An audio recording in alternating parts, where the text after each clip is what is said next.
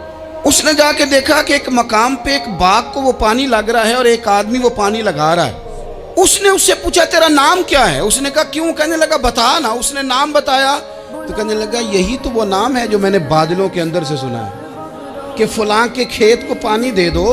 اس نے کہا یار تو کیا عمل کرتا ہے کہ اسپیشل تیرے لیے بارش برسے؟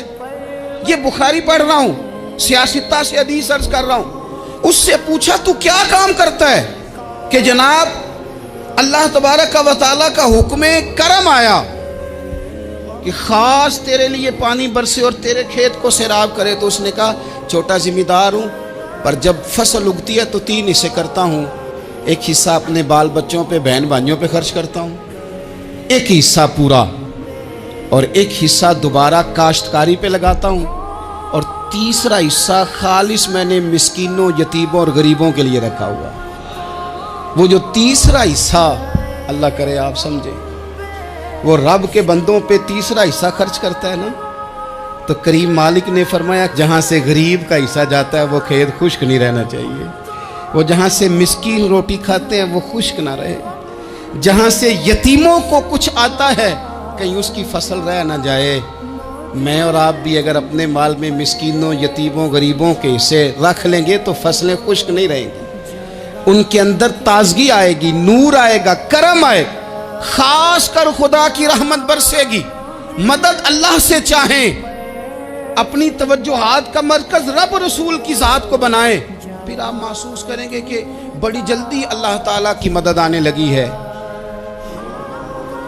کبھی آپ صرف کہہ دیں نا میرا رب میرے ساتھ ہے، اس لفظ میں اتنی طاقت ہے کہ دشمن ویسے زہر ہو جاتا ہے۔ زندگی میں کسی سے بھی لڑائی ہو، اچھی طرح سوچ لیں کہ اللہ اس طرف ہے یا اس طرف ہے۔ اگر آپ زیادتی پہ ہیں تو پھر رب مظلوم کی جانب ہے۔ اگر اللہ کی مدد آپ کے ساتھ ہے تو دنیا کی کوئی طاقت آپ کو گرا نہیں سکتی، اور اگر آپ مظلوم کے مقابلے میں ظالم بن کے آپ کھڑے ہو گئے ہیں اور آپ نے رویہ وہ اختیار کیا ہے کہ جس میں مدد نہیں آئے گی، تو پھر یاد رکھ لیں کہ آپ کوئی بھی ہیں، کہاں بھی ہیں، آپ کمزور ہیں۔ طاقتور تھے ابتدائے اسلام میں، ظاہری طاقت تھی کفار مکہ کے پاس، وہ ڈنڈوں سے مارتے تھے غریبوں کو، ان کے ہاتھوں میں ڈنڈے تھے، پر خدائی طاقت ان مظلوموں کے ساتھ تھی۔